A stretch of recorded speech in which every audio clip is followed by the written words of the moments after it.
সুপ্রিয় দর্শক, আমি অ্যাস্ট্রোলজার কেসি পাল। যিনি হাতটি পাঠিয়েছেন, অভিনন্দন আপনাকে। তো আপনার হাত থেকে আমি বলবো যে হতাশ জীবনে আকস্মিক আলোর সন্ধান পাবেন। তো আপনার জীবনটি হতাশ কেন? প্রথম যদি আমরা দেখি যে কনিষ্ঠ আঙ্গুলের চূড়ার পর্বটি অপেক্ষাকৃত ছোট, যদিও আঙ্গুলগুলো আপনার একে অপরের সঙ্গে মিলিত, তথাপিও কিন্তু এই পর্বটি ছোট থাকায় বিশেষ করে আপনার জীবনে একটু হতাশা বেশি, এমনকি বিদ্রোহ বেশি, ফাটল বেশি, ক্ষয়ক্ষতি বেশি, লোকসান বেশি, ধ্বংস বিপর্যয় বেশি। কারণ হচ্ছে আপনার শনির ক্ষেত্রে দেখুন যে একেবারে চতুষ্কোণ হয়েছে, কিন্তু সেই চতুষ্কোণটি আপনার হৃদয় রেখার উপরে আবার ব্যারিকেড তৈরি করেছে, যেটি আপনাকে জীবনে হতাশার মধ্যে ফেলেছে। এমনকি হৃদয় রেখা থেকে যে উপরে যে দুটি চতুষ্কোণ হয়েছে, সেই চতুষ্কোণের মধ্যেও কিন্তু আবার আড়াআড়ি রেখা গিয়ে কর্তন করেছে। প্রত্যেকটা চতুষ্কোণ কিন্তু কর্তিত হয়েছে, এমনকি জাল চিহ্নর মতো হয়ে গেছে। তো এটি চতুষ্কোণের ফল আর দিচ্ছে না। তো তাছাড়া আপনার জীবনে অনেক কিছু আপনি নিখুঁতভাবে করতে চান, কিন্তু সর্বোপরি সেটি কিন্তু করতে পারেন না। আবার অপরের প্রশংসা চান, কিন্তু প্রশংসা যে আপনি চাইবেন, কিন্তু আপনাকে তো কর্ম করে তারপর প্রশংসা অর্জন করতে হবে। তাছাড়া সামাজিক ব্যাপারে আপনি অনেকটা আগ্রহী, অনেকটা স্বতন্ত্র। কিন্তু দেখুন, আপনার রবির ক্ষেত্র বলছে যে উত্তরাধিকার সূত্রে খুব একটা প্রাপ্তি আপনার নেই। আপনার নিজস্ব সংগ্রামে আপনাকে জয়ী হতে হবে। রবি রেখা স্পষ্ট নয়। তাছাড়া মঙ্গলের ভার্টিক্যাল রেখা বলছে যে আপনার পিতৃ সম্পত্তি নষ্ট হবে, এমনকি পিতৃ সম্পত্তি নাশ, যেটি পরগৃহে বাস, সেটি কিন্তু আপনার মঙ্গলের ক্ষেত্র বলছে। তো আমি যে জায়গায় ছিলাম যে কনিষ্ঠ আঙ্গুলের চূড়ার পর্বটি ছোট, তো এই যে চূড়ার পর্বটি ছোট থাকায় আমি আবার একটু বিশেষ করে এগুলো ডিলিট করে তারপরে আবার দেখানোর চেষ্টা করছি যে এই কনিষ্ঠ আঙ্গুলের চূড়ার পর্বটি পিছনের দিকে একেবারে হেলে পড়েছে। এটি কিন্তু আপনার বিশেষ করে আপনার তীক্ষ্ণ বুদ্ধি আছে, পরিশ্রমী আছেন, অধ্যবসায়ী আছেন, কিন্তু কোনোটি যেন কাজ হচ্ছে না। এমনকি উপার্জন করছেন আঙ্গুলের এই ফাঁকাগুলোর কারণে, যেটি উপার্জন করছেন সেটি রাখতে পারছেন না। এমনকি সঞ্চয়ে নেই, সঞ্চিত অর্থ বরং দিন দিন নাশ হচ্ছে, সেটি কোনোভাবেই ধরে রাখা যাচ্ছে না। এক হাতে আসছে আর এক হাত দিয়ে বেরিয়ে যাচ্ছে। যদিও বৃদ্ধাঙ্গুলির গর্ভে জব রয়েছে, আমি বলবো যে আপনার মধ্যে জ্ঞান, গরিমা, সূক্ষ্মতা এগুলো রয়েছে, আন্তরিকতাও রয়েছে। আপনি অপরে কেউ কিছু বললে সেটি না করা পর্যন্ত স্বস্তি আপনার জীবনে নেই। এমনকি পরোপকারের বেলায় আপনি জাতি, ধর্ম, বর্ণ কখনোই বিচার করেন না, যে মানুষই এটি হচ্ছে আপনার সব থেকে মহৎ গুণ, সেটি আমি বলবো। তবে জীবনের যে বাধা, সেটি হচ্ছে যে আপনি যে বিশেষ করে আমি পূর্বেই দেখে যে সানলাইন, জীবনের সূর্য যে উদিত হবে, সেটি উদিত হতে কিন্তু বারংবার বাধার সৃষ্টি করছে। এমনকি এই শনির ক্ষেত্রে যে জাল চিহ্ন হয়েছে, এই জাল চিহ্ন হয়েছে আপনার বিরহ যন্ত্রণার চিহ্ন। কষ্ট করছেন কিন্তু ফল হচ্ছে না। আবার দেখা যাচ্ছে আয়ু রেখা থেকে ঊর্ধ্বগামী যে রেখাটি উঠেছে, সেটি বৃহস্পতির ক্ষেত্রে গেছে, কিন্তু সলোমন রিংও আপনার হাতে রয়েছে, কিন্তু সেটি জাল চিহ্ন দ্বারা আবৃত, যার জন্য দেখা যাচ্ছে আপনাকে বারবার সংগ্রাম করতে হচ্ছে। এমনকি আর্থিক উন্নতিতে বারবার বাধার মুখে পড়তে হচ্ছে। জীবনে নানান ঝড় ঝঞ্ঝাট যেন কোনো ক্রমেই কাটছে না। এমনকি লেখাপড়ায় বাধা, জীবন সংগ্রামে জয়ী হওয়ার পথে বাধা। যদিও হাতটি হচ্ছে শিল্পী হাত, আঙ্গুলগুলো বিশেষ করে লম্বা লম্বা, এবং হাতের আঙ্গুল অপেক্ষা আবার যেটুও কিন্তু অনেকটা আপনার লম্বাটে ধরনের হাত। তো বিশেষ করে শিল্পী মানুষ সাধারণত উদার প্রকৃতির মানুষ হয়ে থাকে। তো এই যে উদার প্রকৃতির মধ্যেও উদারতাই কিন্তু রয়েছে, কিন্তু নিজের দিকে কোনো সঞ্চয় নেই বা নিজের দিকে কোনো উন্নতি নেই। এমনকি বিশেষ করে আপনি কায়িক পরিশ্রমের কাজ করছেন, বিশেষ করে হাতের কাজে আপনার উন্নতি হবে। এমনকি যদি বাদ্যযন্ত্র, গান বাজনা, আঁকা লেখা, অভিনয় আবৃত্তি এই দিকেও যদি যান, বিশেষ করে যদি আপনি ফাটকা অভিনয়ও যদি করেন, বিশেষ করে যেগুলো মনোরঞ্জনের যে সকল অভিনয়, সেগুলো যদি করেন, সেগুলোতেও কিন্তু আপনাকে উন্নতি দেবে। যদিও আপনার হাতে ভাগ্যরেখা যদি বলা হয়, তো ভাগ্যরেখা দেখুন সামান্য একটু কোনো ক্রমে উঠেছে, কিন্তু অস্পষ্ট, ভাগ্যরেখাটি স্পষ্ট নয়। তবে আমি বলবো যে যেহেতু ভাগ্যরেখা স্পষ্ট নয়, সেহেতু আপনার হাতে কিন্তু ব্যবসার রেখা আছে, ছোট ছোট যদিও চুলের মতো দুটি। এটি এই ব্যবসা রেখায় আপনাকে ব্যবসার মাধ্যমেও কিন্তু উন্নতি করাতে পারে। তবে হাতের কাজে অর্থ উপার্জন বেশি ভালো হবে সেটি কিন্তু আপনাকে মাথায় রাখতে হবে এবং সেই অনুযায়ী দক্ষ কারিগর হতে হবে। বিশেষ করে নিখুঁত যে কার্যগুলো রয়েছে, যেমন আপনার বিভিন্ন ইঞ্জিনিয়ারিং সেক্টর, বিভিন্ন মেরামত কাজ, এমনকি মোবাইল অ্যাক্সেসরিজ বা মোবাইল যন্ত্রাংশ, মোবাইল মেরামত, এই সকল দিকেও কিন্তু আপনার বিশেষ করে ভালো প্রতিভার বিকাশ ঘটবে। সেই সঙ্গে বিশেষ করে কোনো প্রতিষ্ঠাশালী ব্যক্তির দ্বারা কর্মজীবনে আপনার উন্নতি হবে। তবে সেই উন্নতিটি 38-39 বছরের আগে কিন্তু প্রকৃতপক্ষে নয়। তো আলোর দিশা সেটি পেতে হবে 38-39 বছর আপনাকে পার করতে হবে। এমনকি আপনার প্রকৃতি এমনটাই বলা যায় যে কোনো কাজকর্মের ইচ্ছা যদি আপনার জাগে, সেটি একেবারে সুচারুরূপে সম্পন্ন না করা পর্যন্ত আপনার স্বস্তি নেই। তাছাড়া বিশেষ করে যে কাজের পরিকল্পনাই আপনি করেন না কেন, সেই পরিকল্পনা আপনি ঠিক সুন্দরভাবে করেন, কিন্তু শুরু ভালো হয় কিন্তু শেষ ভালো হয় না, এমনকি বারবার বাধা হয়, এমনকি দৈব যেন আপনার উপর বিড়ম্বনা সৃষ্টি করেছে। তবে মনে রাখবেন যে এই যে বিড়ম্বনা কাটতে বেশি সময় আপনার লাগবে না। সেটি যদি লক্ষ্য করেন তাহলে আপনার আয়ু রেখা কিন্তু সুস্পষ্ট, অর্থাৎ দীর্ঘায়ু আপনি প্রাপ্ত হবেন। তবে আয়ু রেখার গোড়ায় দেখুন যে দুটি রেখা গিয়ে একসঙ্গে মিলিত হয়েছে এবং সেটি শুক্রের পর্বতের মধ্যেই কিন্তু রয়েছে। অর্থাৎ এই শুক্রই আপনাকে সুখ, শান্তি, ধন, ঐশ্বর্যের প্রাচুর্য দেবে, কিন্তু সেটি বিশেষ করে আমি বলেছি যে 39 বছরের বয়সের পরে।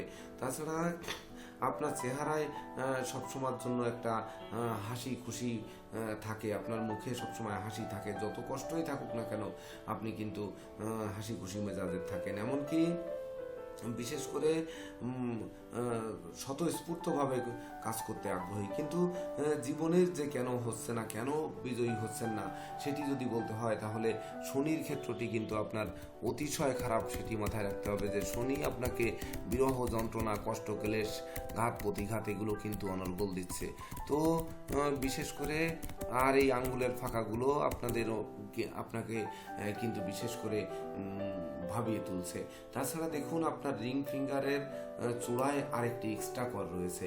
এটি কিন্তু বিশেষ করে আপনার কর্কট রাশির ক্ষেত্র আমরা বলি যে এই আঙ্গুলের এই পর্বটি হচ্ছে কর্কট রাশির ক্ষেত্র। তো কর্কট রাশির 3টি নক্ষত্র নিয়ে গঠিত, একটি পুনর্বসু, একটি পুষা আর একটি অশ্লেষা।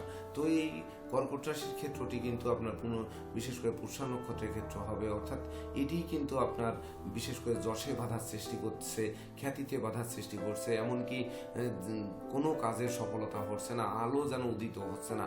একই সঙ্গে যদিও আমি পূর্বে দেখিয়েছি যে রবির ক্ষেত্রে থাকতে পারে রবি রেখা, অনেকেই বলবে যে আপনার হাতে রবি রেখা তো আছে, অস্পষ্ট হোক কিন্তু সে আছে, এবং এমনকি মঙ্গলের ক্ষেত্র থেকে উথিত রেখার সঙ্গে গিয়ে মিলিত হয়েছে। কিন্তু সূক্ষ্মভাবে যদি দেখা হয় তাহলে রবির ক্ষেত্রে কিন্তু আরেকটি আড়াআড়ি রেখা এসে রবিকে বন্ধন সৃষ্টি করেছে। অর্থাৎ রবির যে যশ বা রবির আঙ্গুলের যে আপনার ক্রিয়াকলাপ বা যে প্রতিষ্ঠা করার যে রবি যে প্রতিষ্ঠিত করবে, যশস্বী করবে, খ্যাতিমান করবে, কর্মে উচ্চপদ লাভ করাবে, সেই ক্ষেত্রে কিন্তু বাধা। অর্থাৎ রবির আঙ্গুলের কিন্তু যে প্রতিষ্ঠা সেটি কিন্তু পাচ্ছেন না। তাছাড়া বিশেষ করে এই যে রবির আঙ্গুলের চূড়ায় যে পুষা নক্ষত্রের ক্ষেত্র, যেটি আপনাকে বিশেষ করে আটকে রেখেছে, আমি বলবো যে জীবন চলার গতিকে থমকে দিচ্ছে, সেটি কিন্তু এটি আবার রাগ, জেদ, ক্রোধ, অহংকারও বাড়াচ্ছে। ক্ষণে ক্ষণে প্রচণ্ড রাগী হচ্ছেন, জেদি হচ্ছেন, অহংকারী হচ্ছেন, এমনকি বিশেষ করে ধর্ম, আধ্যাত্মিকতা, পরোপকার, সৃজনশীল কাজবাজে লিপ্ত হচ্ছেন, কিন্তু বিনিময়ে আপনি পাচ্ছেন কিন্তু আঘাত। যে আঘাতের ফলে আপনাকে বেশি কথা বলাচ্ছে, বেশি বেফাস কথাবার্তা বলাচ্ছে, যে বেফাস কথাবার্তা কিন্তু আপনার সামাজিক জনপ্রিয়তা ক্ষুণ্ণ করছে, যে কারণে কারো সহযোগিতা কিন্তু পাচ্ছেন না। তাছাড়া যদি বিশেষ করে বলি যে শনির নিচে কিন্তু আপনার একটি ত্রিভুজ চিহ্ন অঙ্কিত হয়েছে, যেটি হৃদয় রেখার উপরে একটি আড়াআড়ি রেখা গিয়ে সেখানে ত্রিভুজ চিহ্ন অঙ্কিত হয়েছে। এই ত্রিভুজ চিহ্ন বাংলা ফোরের মতো হয়েছে। এটি কিন্তু বিশেষ করে পতাকা সবসময় কিন্তু ডাইনের দিকে থাকে, যে ফ্ল্যাগ চিহ্ন সেটি সবসময় ডাইনে থাকে, আর 4 কিন্তু এই যে বাম দিকে থাকে, অর্থাৎ এই যে আপনার জীবনে প্রসারটা বামের দিকে যাচ্ছে, কোনো রকমের ডাইনে আনতে পারছেন না। তো এই যে কেন আমি ডাইনে আনতে পারছি না, তার জন্য আপনাকে কিন্তু ভাবতে হবে, সংগ্রাম করতে হবে। এমনকি বিশেষ করে আপনার শনির যে গায়ত্রী মন্ত্র, জপ মন্ত্র, প্রণাম মন্ত্র রয়েছে সেগুলো জপ করতে পারেন। এমনকি শনির আরাধ্য দেবতা হচ্ছে দক্ষিণাকালী, সেই দক্ষিণাকালী গায়ত্রী মন্ত্র, জপ মন্ত্র, প্রণাম মন্ত্র এগুলো জপ করতে পারেন। এমনকি শনির ইন্দ্রনীলা আপনি পরিধান করতে পারেন। একমাত্র শনি যদি আপনার হাতে অনুকূলে আসে তবেই না কিন্তু আপনি জীবন সংগ্রামে সহজে জয়ী হবেন। আর নচেত কিন্তু আপনাকে 39 বছর বয়স পর্যন্ত কঠোর সংগ্রাম করতে হবে। এমনকি আমি যে কথা বলেছি যে বিশেষ করে ফাটকা উপার্জনটা আপনার কিন্তু বেশি হবে। বিশেষ করে কোনভাবে ফাটকা উপার্জন হবে, এমনকি যে আপনার মধ্যে যে অতীন্দ্রিয় ক্ষমতা রয়েছে, ঈশ্বরের রহস্য রয়েছে, আধিভৌতিক যে টানগুলো রয়েছে, আধিভৌতিক কাজের দিকে ঝোঁক রয়েছে, এমনকি নীরবতা প্রিয়তা রয়েছে, নদী সাগর জঙ্গলে ভ্রমণের ইচ্ছা রয়েছে, এইগুলোই কিন্তু জীবনে আপনার কখনো উত্থান কখনো পতন ঘটাচ্ছে, এই বিশেষ করে ফাটকা উপার্জনের দিকে নিয়ে যাওয়ার কারণে। তো এই দিক থেকে সরতে হবে এবং প্রকৃত পরিশ্রমী হয়ে জীবনকে গড়তে হবে। শনি কিন্তু কখনো পরিশ্রম ব্যতিরেকে ফল দেয় না।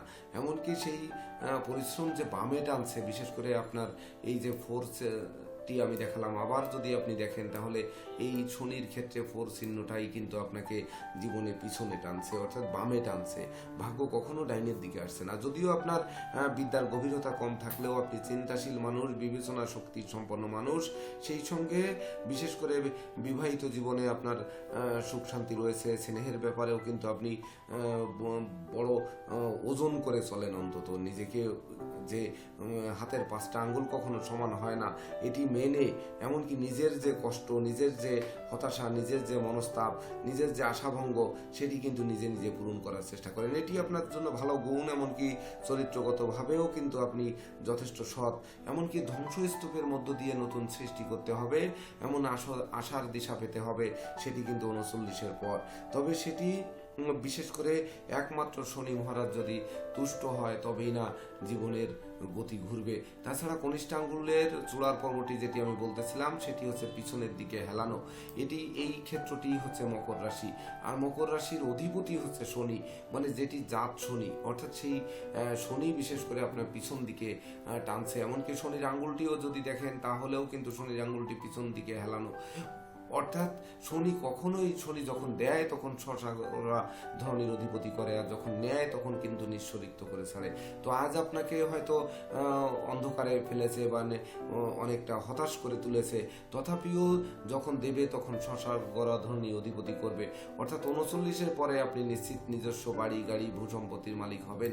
তবে স্বাস্থ্যগত ব্যাপারে সচেতন থাকবেন, কারণ হচ্ছে আপনার স্বাস্থ্যরেখা কিন্তু কাটা কাটা, এমনকি মঙ্গলে ভাটিকান রেখা রয়েছে, যেটি বলছি পিতৃ সম্পত্তি নাশ হবে, পরগৃহে বাস হবে, কিন্তু নিজের বাড়ি গাড়ি ভূসম্পত্তি হবে সেটি কিন্তু 39-এর পরে। এটি কারো সহযোগিতায় নয়, কারো অনুকূল্যে নয়, কারো দয়ার দ্বারা নয়, কারো দাক্ষিণ্যের দ্বারা নয়, অর্থাৎ নিজের চেষ্টার মাধ্যমে হবে। তো বিশেষ করে আমি আবারও বলবো যে যদি আপনি এই শনির প্রতিকার আদি ধারণ করতে অসমর্থ হয়ে থাকেন তাহলে বিশেষ করে শ্বেত বিড়ালার মূল শনিবারের দিনে তুলে এনে, এমনকি শনিবার যদি পুষ্যা নক্ষত্র কোনো দিন পরে আপনি পঞ্জিকায় দেখে নেবেন, তো পুষ্যা নক্ষত্র শনিবার যদি পড়ে থাকে তাহলে সেদিন শ্বেত বিড়ালার মূল তুলে এনে আপনি নীল সুতা দ্বারা ডান বাহুতে ধারণ করবেন। দেখবেন আপনার এই হতাশ জীবনে আলোর দিশা অন্তত একটু হলেও প্রাপ্ত হবেন। তো বিশেষ করে ভালো থাকুন, সুস্থ থাকুন। যদি আমার এই অ্যানালাইসিস আপনার ভালো লাগে তাহলে কমেন্ট বক্সে জানাবেন, বা যদি আপনার জীবনের সঙ্গে মেলে তাহলে আপনি হোয়াটসঅ্যাপে একটি মেসেজ দিতে পারেন। এবং এর পরবর্তীতে কিন্তু আমি একটি কথা বলতে চাই আমার দর্শকদের জন্য, যে এই হ্যান্ড অ্যানালাইসিসে যারা হাত পাঠাবেন তারা অবশ্যই সাদা কাগজের উপরে হাত রেখে স্পষ্ট ছবি করে পাঠাবেন। যেমন আপনার বৃদ্ধাঙ্গুলিটি কিন্তু হাতের সঙ্গে মিলে রয়েছে, অর্থাৎ হাতের ছবিটি পাঠানোর সময় এই আঙ্গুলটি কিন্তু ফাঁকা করে তারপরে হচ্ছে সাধারণভাবে হাতে কোনো প্রেশার না দিয়ে ছবিটি তুলে পাঠানো সমীচীন হবে, তাহলে এই রিসার্চটা অধিক শুভ হবে। তো বিশেষ করে আজকে আমি এ পর্যন্ত সমাপ্ত করছি। আপনাদের বা আপনার শুভকামনায় এবং সত্যিকার অর্থে আপনার জীবনে আলোর দিশা আসুক, সেটি 39-এ না এসে এখনই আসুক, এই প্রত্যাশা নিয়ে আজকের মতো সমাপ্ত করছি। শুভ নমস্কার।